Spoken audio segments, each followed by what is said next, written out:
Hello and welcome to The Rundown, a podcast from PoliticsHome. I'm your host Alain Tolhurst, and with me to discuss the return of the Brexit wars and the other big stories this week is my colleague Doherty, and I would delight to say we're also joined by the former Cabinet Minister David Gauke, as well as Professor Anand Menon, who is Director of the UK in a Changing Europe think tank.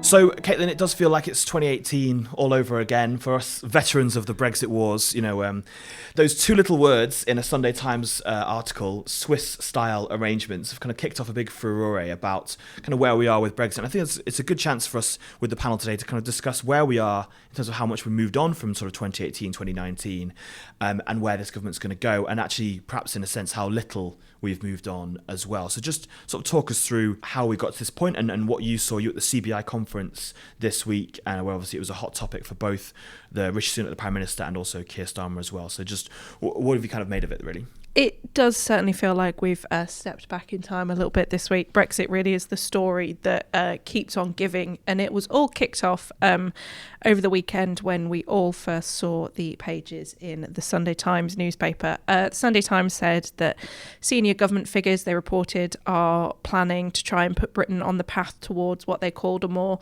Swiss-style relationship with the European Union.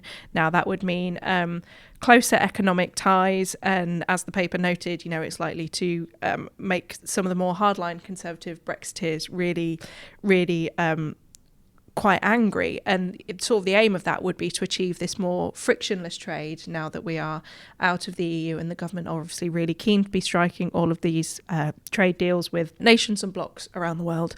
With perfect timing, on Monday morning, Prime Minister Rishi Sunak was due to speak at the CBI conference in Birmingham, the CBI being the Confederation of British Industry, a really big, really influential business group. Inevitably, this came up in the questions at the end, and, you know, people were very, very keen to hear what he had to say. And he was quite clear. He said, "On trade, let me be unequivocal about this. Under my leadership, the United Kingdom will not pursue any relationship with Europe that relies on alignment with EU laws." So it seemed like he was quite keen to sort of, you know, really put the pin in that. But I think, as we've seen for the last 6.5 years now, I mean, this is something... It's a story that has completely reshaped the relationship of the Conservative Party, not just with other political groups, but with itself. Yeah. You know, it is ultimately the dividing line that's sort of forged down the middle of the party over the last 6 years. But, you know, the Chancellor is concerned with the economy. I'm sure Rishi Sunak is also quite concerned with how a lot of his MPs feel. So everybody trying to strike those really quite delicate balances at the moment. I'm sure it'll be one that keeps giving going forward. Yeah, Anand, I get the strong feeling we've been here before. Can you explain this kind of Swiss-style thing and why obviously the government at the time didn't go for it, and why perhaps the EU would be unlikely to go for it again? Well, the government didn't go for it, as hinted at by the Prime Minister, because the Swiss deal implies paying money to the European Union. It implies lessening your control over who comes into your country, because there's a freedom of movement aspect to it. And it implies having less control over your laws. So for a referendum campaign that was run under the banner of control, Switzerland in that sense would be an odd place to end up. It's worth saying because, you know, there's all this talk about frictionless trade. One of the high points of the referendum campaign for me was Dan Hannan posting a photo of himself at a Swiss airport saying, "We can do Switzerland because we can have frictionless trade." And what he forgot to notice was he'd photoed himself in front of a customs post. So trade between Switzerland and the European Union isn't frictionless, is worth pointing out. It just involves less friction than the trade and cooperation agreement does. Yeah, and it's kind of a mixture of lots of hodgepodges of deals that have been done over the years, isn't there? And there's no way that I guess that a country starting from scratch, in a sense, the way that the UK is, necessarily the EU would want to try and replicate that, I suppose, as a model going forward. This is something we tend to forget in this country when we say we want something, is that there are two sides to a negotiation. If there's one thing the EU hates, it is the Swiss deal. They want to get rid of it. They want to simplify it. They never again want to find themselves in a situation where a trading relationship with a neighbour is governed by 120 plus different sectoral agreements that make enforcement virtually impossible. So the idea that the EU are about to replicate something like that for us, I think, is frankly, for the birds. And David, I guess you must be feeling a bit of sort of Brexit PTSD when you hear things like Swiss-style arrangements and max facts, or all this kind of this kind of glossary of Brexit bingo words that we were kind of all dealing with in 2018, 2019. What did you kind of make of it, and what happened to kind of get Brexit done and the oven-ready deal? What does it kind of say about, I suppose, where things have moved on or haven't moved on, since those Brexit wars, the votes in Parliament that we saw when you were in Parliament? Well, what's striking about it is, in a way, we just can't move on because the tensions and the trade-offs that we spent interminable hours debating in 2018 and 2019, in my case, particularly around the cabinet table, those trade-offs still exist. Yeah. Those points about if we want regulatory autonomy and we also want frictionless trade, well, you kind of can't have both. And that's broadly the tension that's there, but obviously there's lots of details underlying that. And where we've got to is it's very evident that Brexit is making it much, much harder to trade with the EU. That is having an impact on our economy. You are finding lots of real world examples. I was doing a public meeting a few weeks ago with a very prominent figure from the Brexit campaign in 2019, and there was someone there sort of saying that I run a sort of talent agency. I've got groups that traditionally go around touring Europe, and now it's a complete nightmare. All of these problems are sort of bubbling away, and you can't escape them. But then you come to, well, what are we going to do to try and solve it? And then you're faced with, some of those points that Anand is making, that if you want a deal that solves these problems, you have to have freedom of movement of people, you have to have contributions to a budget, you have to have regulatory alignment, at which point another set of people kicks off and says, oh, we can't possibly have that. And the thing is, this isn't going to go away because the economic damage is real and it's apparent and it's substantial. And people are going to say, well, we have to do something about it. And then we're back to, well, what do we do about it? With all the problems that are faced and sort of any compromise that you might come up with, and some compromises I think are more sustainable than others, but any compromise that you come up with, you're sort of open to the accusation of, well, this isn't delivering a proper Brexit, and actually it's not giving us all the advantages of EU membership because with some of the ideas we become rule takers, and that doesn't feel like a great place for the UK to be in. No. Looking more at the political side of this, I mean, it's all political, obviously, rather than the economic side that you've been focusing on there. I think it's pretty easy to forget that, it was only this time 3 years ago that we were in the middle of that 2019 general election campaign, or coming up to it, where Brexit was the defining issue on all of the panels, on all of the talk shows. It really was the main thing that people wanted to discuss. So those arguments or those wounds, battles, whichever descriptive word people may want to use to describe them, they are quite fresh and they still exist in, quite a large part of both political parties at the moment. So I think it automatically becomes something that's quite fractious as soon as the B word gets mentioned again. As soon as you have a story on the front page of a newspaper or somebody making an intervention, it flies straight to the top of the headlines and you have the scrapping start all over again. Yeah, absolutely. And it feels like the finger of blame on this is kind of pointed towards Jeremy Hunt, this idea that he is behind these briefings. He was at the Treasury Select Committee this week and carefully worded his response in denying it. But I think the reason is that clearly the government are trying to grow the economy and repair some of the damage. And obviously one of the ways that we know that you can do that is by getting high-skilled immigration, by getting low-skilled immigration as well. I'm just going to come in on that and say, actually, I think you're absolutely right that Brexit is still a very toxic issue for a lot of people. But what does seem to have happened is that Brexit is now being viewed far more as an economic issue than it was in 2019.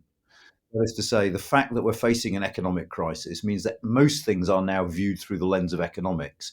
And looking at Brexit through an economic lens makes it look very different to looking through it from a sort of cultural or sovereigntist lens, which was how most people were discussing it, certainly on the Leave side back in 2019. And I think that accounts for a lot of the shifts in public opinion and the shifts in the nature of the debate, that Discussing Brexit when the economy is tanking is very different to discussing Brexit when things are relatively calm on the economic I front. agree. I agree with that, and I think what's really interesting is the chances are that trend is only going to intensify, because we're now going to have this year and next year with living standards falling, and on the basis of the OECD came up with their projections. I think it's more or less in line with where others are as well, which suggests that outside of Russia, within the G20, the UK is going to be the worst performing economy. It's not terrific for Germany, but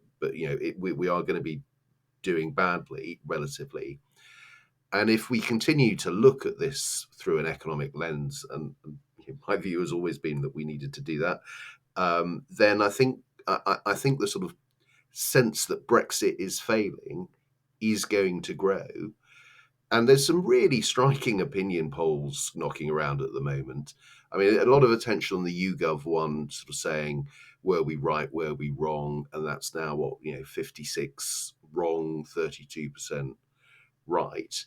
But look, to be fair, that just might sort of, that's people looking backwards, and maybe that's reflecting a sort of sense of, well, it's not worked out, but we are where we are and have to make the best of it.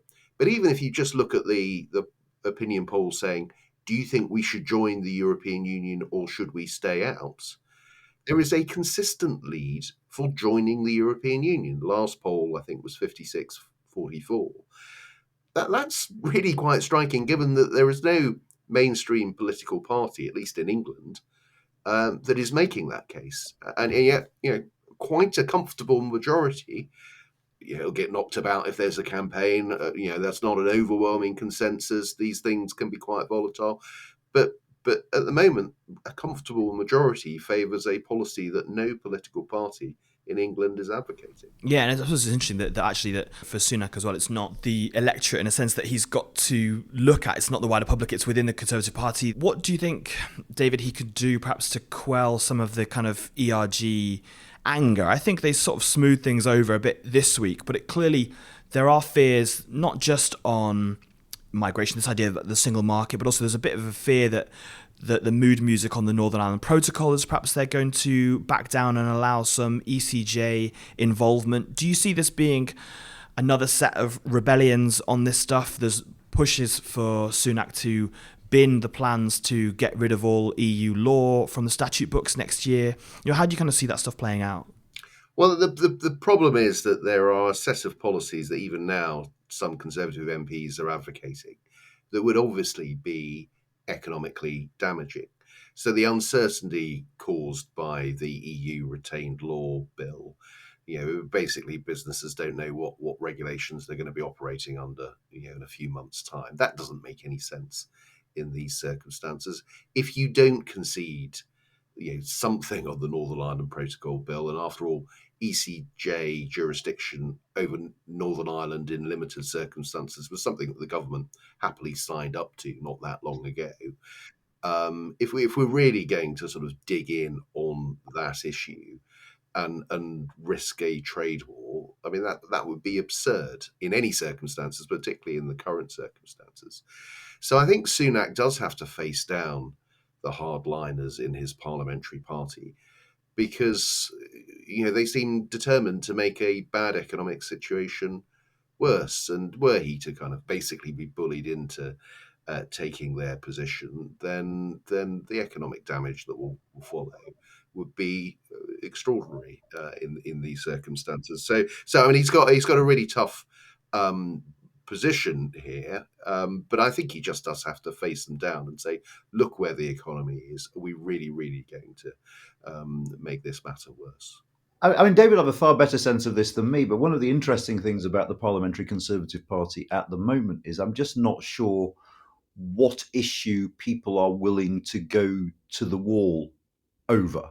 That is to say, there are so many things floating about. There's the relationship with China, there's planning, there's onshore wind, there's the state of the economy and taxes. There are so many different sort of pet issues on which Conservative MPs have problems with the government position. I'm just not sure to what extent either they've moved on from Brexit, or to what extent Brexit is a safe haven that allows you to posture more safely than, say, on the autumn statement, where voting against the government is a bigger deal. So it'll be very, very interesting to see whether there is some give. We've seen recent stories about the ERG membership having shrunk, which I don't know whether they're true or not, but I don't know whether we're still in 2019 where this is the issue to beat all other issues anymore. But I think David's absolutely right. Rishi Sunak is going to have to find out, because ultimately, if the Northern Ireland Protocol Bill becomes law, we might find ourselves in trade war territory, which at this current economic juncture would be foolhardy to say the least.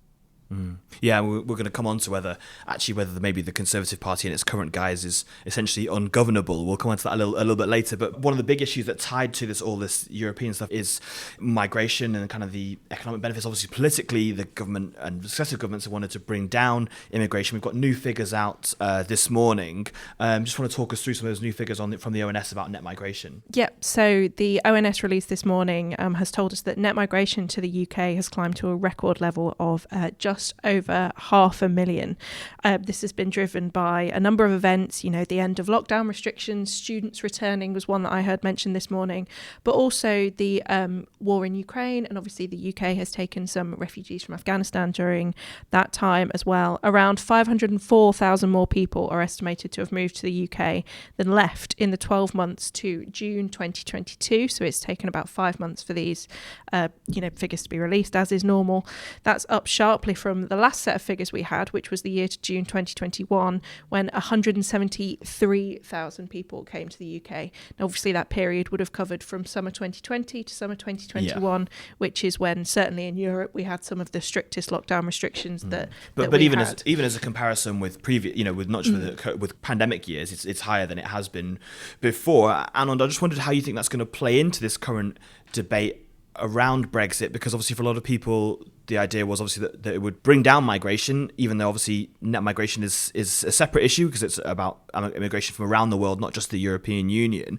Do you think it will bring this issue back into sharp focus? And we've talked a lot with David about the economic issues around Brexit, but of course for a lot of people it was it was our laws, it was our borders, it was our money. That was the refrain that we heard a lot, especially in the last few years. Do you think that the migration statistics will bring that element of it back into focus? It will. It's complicated, isn't it? Partly what we have at the moment is the studied ambiguity of the Leave campaign coming back to haunt them. That is to say, there were very, very clearly two sets of opinions amongst Leave supporters. One was we need to take back control of our borders and slash immigration. The other was we're going to take back control of our borders and have a liberal immigration policy. We've got the latter, and the people who supported the former are now kicking off about it. To the point where, there was that wonderful moment under the Liz Truss government where you had a prime minister planning to liberalise immigration rules because she wanted to boost the economy at exactly the same moment as you had a Home Secretary saying, I want to bring them down to the tens of thousands. So that division is there and very real within the Conservative Party.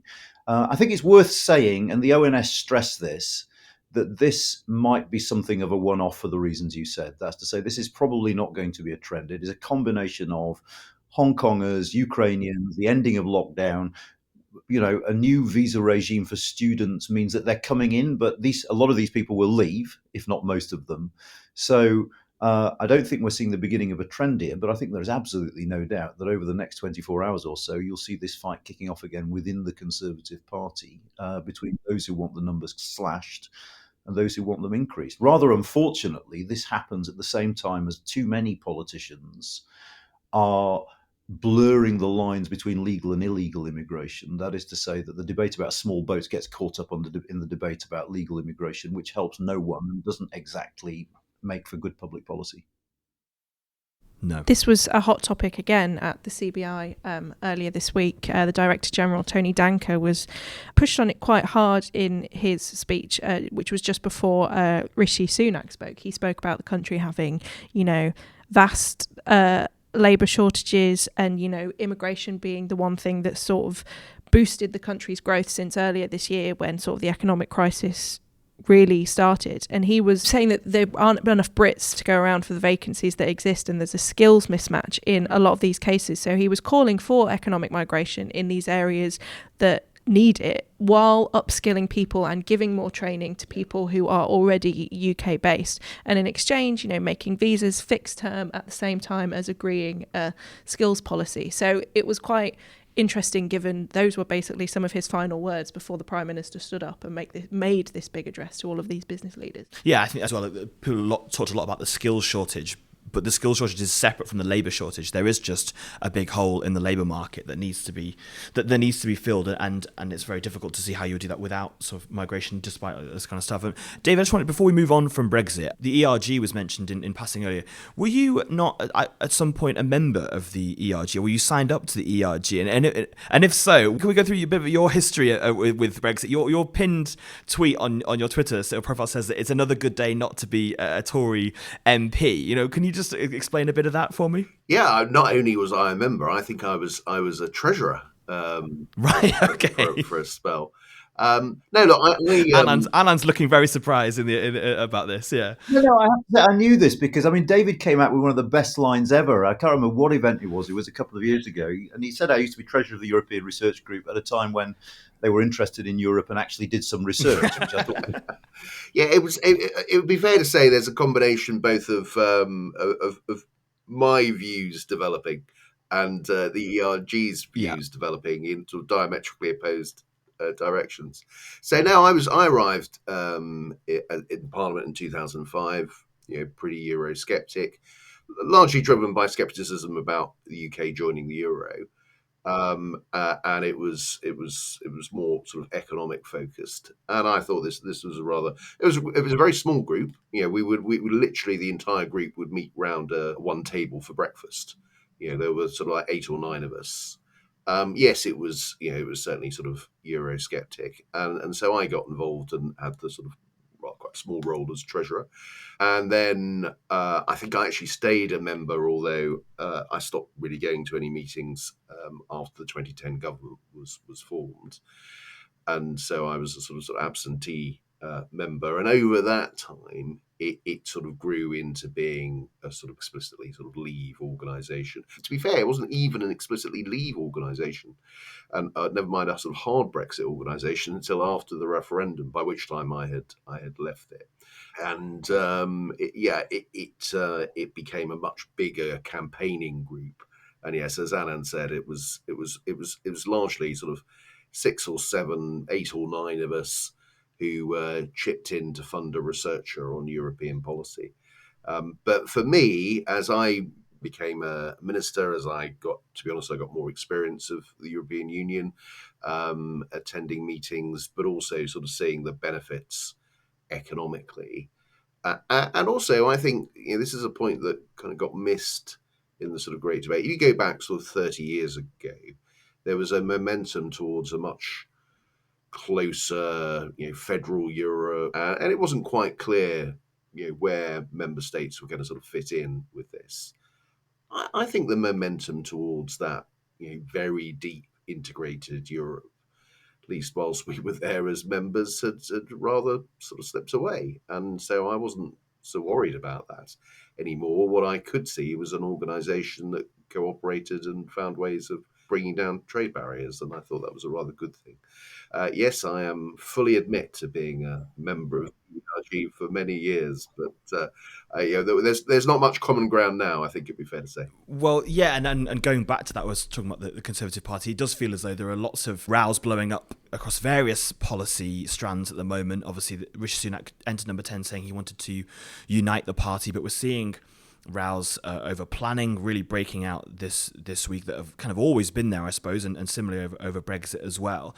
We're seeing the news of some MPs going to stand down at the next election, some senior MPs, some younger MPs who are leaving Parliament as well. David, do you think that the Conservative Party, your old party, is ungovernable at the moment? Do you think it's, in a sense, it can't carry on? It's going to have a period in opposition because no one person can bring those wings together and keep a party and do governing under these circumstances? Well, look, if you look at what's happened with the Conservative Party, it went through pretty sort of tumultuous 3 years after the referendum period, but then won a spectacular general election victory. But it won a victory on a very odd coalition of support that was held together by Boris Johnson, that was based on getting Brexit done, that was also based on keeping Jeremy Corbyn out. And once you take away Jeremy Corbyn, and once the Brexit issue changes. As I say, it hasn't gone away, hasn't really got done, but it's not the issue that it was in 2019. It was hard to see kind of quite what was going to hold the Conservative Party together in its new form. And yeah, I think it's kind of really struggling. It doesn't really have a clear economic message. Is it low taxes, or is it fiscally conservative? Is it about lowering trade barriers, or is it about national sovereignty? These tensions have not been resolved. And then you sort of feed in a sense of a degree of demoralisation when you're as far behind in the opinion polls as the Conservative Party currently is. People are looking at this thinking, I'm going to lose my seat, or if I'm not going to lose my seat, we're going to be in opposition. Being in opposition is not nearly as satisfying as being in government, and we could be in opposition for quite a long time. So you start to see people making choices. And look, if at an individual level, I mean, I haven't spoken to Chloe or Will Ragg or so on, but you can imagine that people are thinking, if I get out now, I mean, not give up the seat, but essentially, put myself on the job market and start looking, for my long-term sort of career options for after the next general election. Better to do it now than being one of many after a general election. So you can see why it happens. But look, it is really difficult to see quite where the sort of Conservative Party coheres around a set of values. And Anand, just pointing towards Brexit, do you think that actually, again, it needs perhaps a different makeup of Conservative MPs or a different makeup of government in order to find a more permanent arrangement with the European Union? It doesn't feel as though at the moment we're still stuck in this fairly intractable state of not being able to agree a way forward. I mean, to be honest, I think this is the new normal, because the fact of the matter is... That's a terrible thing to hear as a political journalist after the last few years. But yeah, sure. Okay, I'll take that on board. But I only say that because, I mean, the stark trade-off is the lower the economic costs of Brexit, the higher the political costs. That is to say, you can be inside the single market and mitigate most, if not all, of the costs of having left in economic terms. But the political price for that, I would say, is unacceptable for a country like Britain. Being a rule taker across the board is not something, I don't think that's something the UK is ever going to tolerate. So that relationship is suboptimal. And is almost sort of destined to be suboptimal. I think, there are two things. One is geopolitics. Canadians spend an awful lot of time talking about America. Asian countries spend an awful lot of time talking about China. The EU's neighbours necessarily spend an awful lot of time thinking about the EU because it's a continental scale economy. Added to that is the fact that I just don't see our relationship with the EU reaching anything approaching a stable equilibrium, because if it's working politically, it is causing damage economically, and vice versa. So, I think this debate is going to rumble on and on and on. And it gets all the more sort of unsettling because, as David said, if you put together a governing party on the basis of the fact that we can all agree on Brexit, but we are all fundamentally divided on economic priorities, if you lose the leader who has sort of unparalleled skills at ambiguity and holding a coalition together, and you run headlong into an economic crisis, that coalition is going to start looking very, very fragile indeed. So there's a sort of perfect storm of factors at the moment that make everything look very, very unsettled. Caitlin, just then, how do you feel about the new normal? How do you feel about that as your new normal? Well, not looking very happy. Like you mentioned, I feel like I should give up any hope of regularly eating dinner at home at some point over the next 5 years. Yeah, or having a home, or being able to heat it, I suppose, as well. Yeah, also that. Yeah, I mean, the thing that sort of stood out to me there is returning to what David said about Tory MPs sort of putting themselves on the job market and looking at those next steps. Personally, I have to say, probably over the last 6 months or so, maybe since the spring, summer, that sort of sense of resignation about where this is headed has really started to grow among Conservative MPs' offices. Even, you have MPs quite openly talking about with journalists, I think if we manage to get this number of seats, then my seat is safe. But if we only manage to get this number, then I think I'm a goner. Or, people talking about their next steps or where they'd want to go next. And bearing in mind, we've still got, in theory, 2 years left of this parliament. It could be another 2 years until we have a general election. Yeah, that really is quite remarkable in my view. You know, in theory, some MPs haven't even been here 3 years. They've still got nearly half of their term left to serve if they think they're only going to serve one. But they're already looking at those next steps, and I think that really sort of points towards the morale, shall we call it, in the Conservative Party at the moment. Indeed, strange. Just finally, before I let you go, obviously we're hearing from Number 10 that they're going to be perhaps ditching the regular broadcast media round. It was first reported by my colleague Adam Payne. David, Uncork the Gauke was your nickname when you were in Parliament, partly due to the fact you stepped up at the dispatch box, but also you stepped up on these broadcast rounds and took difficult questions. What do you think it says that Number 10 are looking at doing this? Do you think that it's the right thing to get rid of it? It's a bit of a distraction, or do you think that it looks bad? It looks sort of running away from a bit of scrutiny. Yeah, I think more the latter. I mean, there was a spell early 2020, so after the 2019 general election, where the Today programme was boycotted and ministers weren't put up. And look, I think people are entitled to expect ministers to be held to account, but it's also the opportunity to go out and make the case. I mean, you could, the Conservatives are way behind in the opinion polls. They have to spend the next 2 years, in my view, demonstrating economic competence and general competence, and that they haven't run out of ideas, and that there's still a purpose in a Conservative government. They can't do that if they're under their desk. And ceding the ground to Labour, I suppose, as well. Well, yeah, quite. Or it would be filled with Conservative MPs who are not necessarily being terribly helpful. It gives more space to Conservative rebels as well. So it seems to me that you should be out there, uncorking your ministers. Well, if you don't want to go on the broadcast round, any minister listening, you're more than welcome on the rundown each week. That's all we've got time for this week, but you can read all the latest on the big stories from Westminster at PoliticsHome.com and keep right up to date by subscribing to our 7-day-a-week newsletters by clicking on the link in the top right-hand corner of the website. Thanks to my colleague Caitlin Doherty and our brilliant guests David Gauke and Anand Menon. Our editor today was Laura Silver.